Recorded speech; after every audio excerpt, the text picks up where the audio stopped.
मिडसॉमर। तो मूवी की शुरुआत में हम एक कपल को देखते हैं जिनमें लड़की का नाम डैनी और लड़के का नाम क्रिश्चियन होता है। ये दोनों एक दूसरे से इमोशनली कनेक्ट नहीं थे। इसके बाद हम क्रिश्चियन के कुछ दोस्तों को देखते हैं जिनका नाम मार्क, जॉस और पेले था। यहाँ ये तीनों क्रिश्चियन को समझा रहे होते हैं कि उसे इस टॉक्सिक रिलेशनशिप को खत्म कर देना चाहिए। यहाँ पेले इन सबको एक समर फेस्टिवल के लिए इनवाइट करता है। पेले इन्हें बताता है कि ये फेस्टिवल स्वीडन में 90 साल में एक बार होती है जिसे हारगा कम्युनिटी के लोग मनाते हैं। इसी बीच क्रिश्चियन को डैनी की कॉल आती है।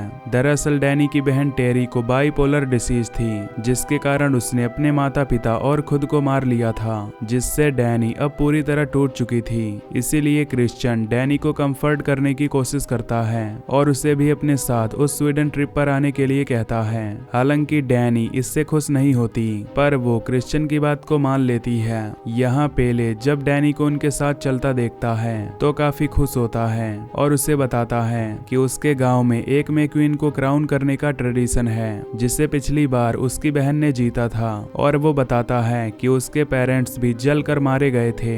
इस बात को सुनकर डैनी एकदम डिस्टर्ब होती है। इसके बाद ये पांचों अपनी ट्रिप स्टार्ट करते हैं और स्वीडन में उसारगा नाम की जगह पर जाने लगते हैं। यहाँ पर ये पांचों इंगमार नाम के एक बंदे से मिलते हैं जो कि पेले का भाई था। इंगमार भी अपने साथ एक इंग्लिश कपल को लेकर आया था जिनका नाम साइमन और कोनी था। इंगमार इन सभी विजिटर्स को मशरूम टी ऑफर करता है जो कि एक प्रकार की ड्रग थी जिसे पीते ही सभी विजिटर्स एकदम मदहोश हो जाते हैं। तभी नशे में डैनी को अपने सिस्टर की विजन आती है और वो इधर उधर भागने लगती है, जिसके बाद वो बेहोश हो जाती है। अब डैनी को लगभग 6 घंटे बाद होश आता है जहाँ इस जगह पर अब भी रोशनी होती है, यानी कि यहाँ दिन काफी बड़ा होता है। विजिटर्स फिर से हारगा विलेज की तरफ बढ़ते हैं और विलेज पहुंचते ही इन्हें एक सन शेप्ड गेट दिखता है जिसके उस पार कई लोग उजले वस्त्र में थे। इन सभी में एक building yellow colour triangle shape में होती है। खैर इन गांव के लोग इन विजिटर्स की अच्छे से खातिरदारी करते हैं और कुछ डांस वगैरह होते हैं। इस डांस के दौरान हम एक माजा नाम की लोकल लड़की को देखते हैं जो कि क्रिश्चियन को आई कर रही थी। इसके बाद यहाँ एक मील होती है जिसमें गेस्ट ऑफ ऑनर 2 बूढ़े लोग होते हैं और इन 2 बूढ़ों को द वंस नाम से बुलाया जा रहा था। मील के ठीक बाद यहाँ एक ऐसी रिचुअल होती है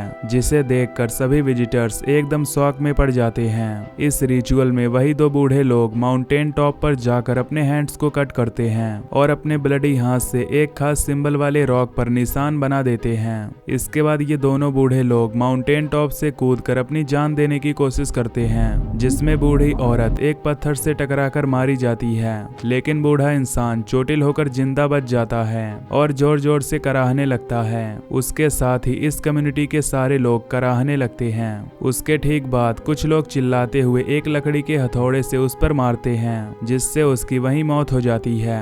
अब ये सब देखकर सारे विजिटर्स एकदम शॉक होते हैं, लेकिन तभी इस ग्रुप की लीडर बताती है कि हारगा विलेज के ट्रेडिशन के अनुसार हर एक इंसान की 72 ईयर्स की लाइफ साइकिल होती है जिसके बाद उसका मरना जरूरी है। इसीलिए इन दोनों बूढ़ों ने अपनी मर्जी से अपना प्राण त्याग दिया ताकि इस कम्युनिटी में एक नई जिंदगी आ सके। साइमन और कोनी ये सब देखकर सबसे ज्यादा डिस्टर्ब होते हैं, इसीलिए वो डिसाइड करते हैं कि वो इस गांव को छोड़कर फौरन चले जाएंगे। लेकिन जब कोनी अपना सामान पैक करके रेडी होती है तो उसे आसपास साइमन नहीं दिखता।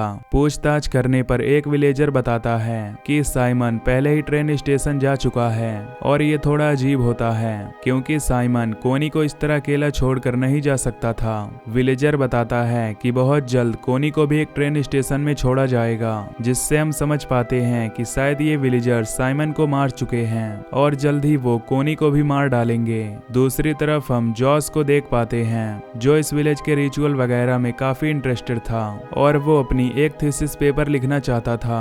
क्रिश्चियन को भी ये आइडिया पसंद आता है और वो दोनों मिलकर उस थीसिस को लिखने का प्लान करते हैं। जिसके बाद जॉस उस कम्युनिटी के एक मेंबर के साथ एक बुक देखता है जिसमें कुछ फोटोज और टेक्स्ट थे और ये किताब इस कम्युनिटी की एक हॉली बुक थी। इस बुक के कुछ पेजेस ब्लैंक थे, यानी कि फ्यूचर में किसी भी तरह के रूल्स में चेंजेज आते हैं तो उन बातों को इस किताब के खाली पन्नों में लिखा जाएगा। इस किताब में लिखने और फोटोज बनाने का काम रूबेन नाम के बंदे का था जो डिलीवरेंट इन ब्रीडिंग से पैदा हुआ था और गांव के लोग उसे अलौकिक मानते थे जिसका थॉट और जजमेंट एकदम क्लियर होता है। है। यहाँ जॉस इस किताब की तस्वीरें लेना चाहता था, लेकिन कम्युनिटी मेंबर उसे फोटो लेने से मना कर देता है। इसके बाद यहाँ के लोग उन दो बूढ़े लोगों की बॉडी को जला देते हैं और उनके जलने से जो राख होती है उसे वो लोग एक पेड़ पर डाल देते हैं, जो कि एंसेस्ट्रल ट्री था और गांव वालों के लिए ये काफी महत्वपूर्ण था।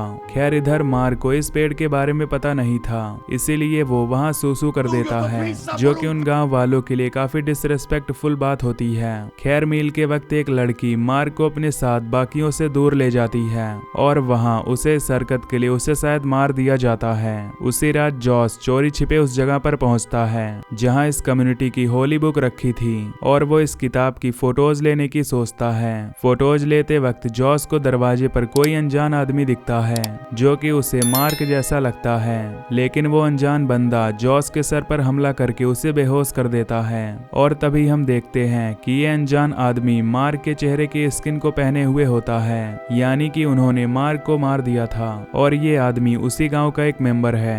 अगले दिन इस गांव की लीडर क्रिश्चियन को बताती है कि उनकी होली बुक गायब हो गई है और उनका मानना है कि जॉस इस किताब को चुरा कर भागा होगा। अब ये बात बिल्कुल झूठ होती है, क्योंकि हम जानते हैं कि गांव वालों ने जॉस को मार डाला होगा और उसके कत्ल को छुपाने के लिए उन्होंने ये फेक कहानी बनाई, जैसी उन्होंने अमेरिकन कपल के गायब होने पर बनाई थी। क्रिश्चियन अपने आप को बचाने के लिए उनसे झूठ बोलता है कि वो जॉस के साथ नहीं मिला हुआ था और गांव वाले भी इस बात को मान लेते हैं। इसके बाद गांव में मैक्वीन सेरेमनी होती है, जिसमें डैनी भी पार्टिसिपेट करती है और इस सेरेमनी में गांव की लड़कियां पोल के इर्द गिर्द नाचने वाली थीं और इसमें जो लड़की लगातार सबसे अंत तक नाचती रह जाएगी उसे मैक्वीन बनाया जाएगा। और इस कंपटीशन में पार्टिसिपेट करने से पहले सभी लड़कियां मशरूम टी पीती हैं, जो कि एक ड्रग्स था।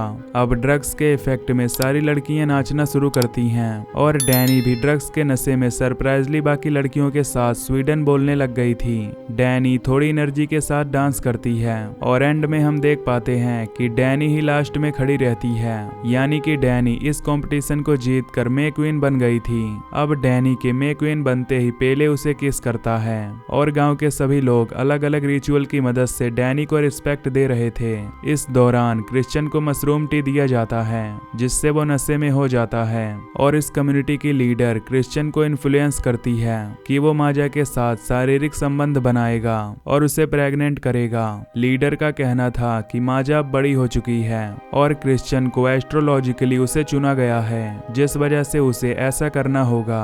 अब नशे की हालत में क्रिश्चियन ऐसा करने के लिए राजी हो जाता है और गांव के मेंबर्स उसे कुछ स्मोक स्मेल करवाते हैं। इसके बाद क्रिश्चियन एक कमरे में जाता है जहां माजा के साथ साथ 12 बिना कपड़ों की औरतें थीं और नशे की हालत में क्रिश्चियन माजा के साथ सेक्स करता है। इस रिचुअल में माजा के साथ साथ वो 12 औरतें भी आवाजें निकाल रही होती हैं और ये पूरा सीन काफी अजीब लगता है। इस सब के दौरान डैनी डोर के होल से क्रिश्चियन को माजा के साथ मीट करते देख लेती है, जिससे वो काफी अपसेट होती है। वो दौड़ते हुए यहाँ से भागती है और उसे इस दौरान पैनिक अटैक भी आते हैं। लेकिन तभी इस गांव की कई औरतें डैनी के साथ सेम तरह से रोने लगती हैं, जैसे कि वो सभी लोग डैनी के दर्द को फील करके बांट रहे हैं। दूसरी तरफ जब क्रिश्चियन के ऊपर से ड्रग का असर खत्म होता है और ऐसा होते ही क्रिश्चियन नंगा होकर इधर उधर भागने लगता है। बाहर उसे जॉस की जमीन में गड़ी हुई टांग और साइमन की बॉडी मिलती है, जिसे एक ब्लड इविल की तरह रखा होता है। तभी गांव के एक एल्डर क्रिश्चियन को पाउडर ड्रग से पैरालाइज कर देते हैं। अगले सीन में सभी गांव वाले पैरालाइज क्रिश्चियन के साथ एक जगह इकट्ठा होते हैं और वो लोग डैनी को समझाते हैं कि हारगा कम्युनिटी वाले लोग मिडसमर फेस्टिवल में 9 लोगों की बलि देते हैं, जिससे उनकी कम्युनिटी प्योर रहे, जिनमें पहले 4 विक्टिम आउटसाइडर होने चाहिए, जो कि थे जॉस, मार्क, कोनी एंड साइमन। अगले 4 विक्टिम गांव के ही मेंबर होंगे, जिनमें 2 तो वो बूढ़े लोग थे और 2 जिंदा लोग जो खुद को वॉलंटियर करते हैं और एक लास्ट सेक्रीफाइस होना बाकी है, जो कि आउटसाइडर या फिर गांव वाला हो सकता है। और ये डिसीजन मैक्वीन के हाथ में है, यानी कि डैनी ये डिसाइड करेगी कि अगला विक्टिम क्रिश्चियन होगा या गांव का कोई भी इंसान। यहाँ क्रिश्चियन सोचने लगती है कि उनके 4 सालों के रिलेशन में क्रिश्चियन कभी अच्छा नहीं था, इसलिए डैनी क्रिश्चियन को इस मिडसमर रिचुअल में सेक्रीफाइस करने के लिए चूज करती है। डैनी के इस डिसीजन के बाद गांव के लोग एक भालू के बॉडी को काट कर क्रिश्चियन को उसके अंदर सिलना शुरू कर देते हैं। इसके बाद वो लोग 2 वॉलंटियर के साथ क्रिश्चियन सहित उस भालू को टेम्पल में रखकर पूरी टेम्पल में आग लगा देते हैं, जिससे उसकी जलकर मौत हो जाती है। टेम्पल के जलते वक्त गांव के सभी लोग दर्द से चिल्ला रहे थे और डैनी भी रो रही थी, लेकिन एंड में हम डैनी को स्माइल करते हुए देखते हैं और ये मूवी यहीं पर खत्म हो जाती है। तो अगर आपको ये एक्सप्लेनेशन पसंद आई हो तो चैनल को सब्सक्राइब कर देना। बाकी मैं मिलूंगा आपसे न्यू वीडियो में। Till then bye bye.